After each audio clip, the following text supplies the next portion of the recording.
Amici di Nerd Generations, ben ritrovati sul canale. Oggi parleremo della nuova arrivata in casa Nerd Generations, Anycubic Photon Mono 4, stampante a resina di tutto rispetto, alle piccole dimensioni ma dal grande potenziale. Adesso faremo l'unboxing e poi andremo a vedere le caratteristiche di questa stampante. Ma prima di tutto, sigla!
L'Anycubic Photon Mono 4 è una stampante 3D a resina avanzata, progettata per offrire una qualità di stampa straordinaria e dettagli estremamente precisi.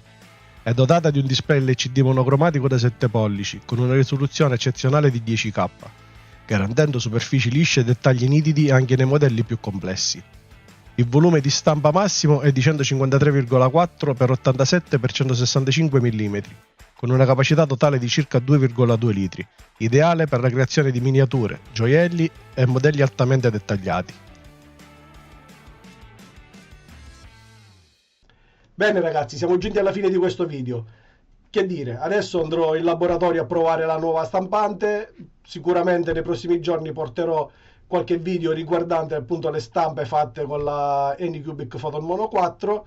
Mi raccomando, mettete un like se il video vi è piaciuto, iscrivetevi al canale per rimanere sempre aggiornati e ci vediamo al prossimo video. Ciao!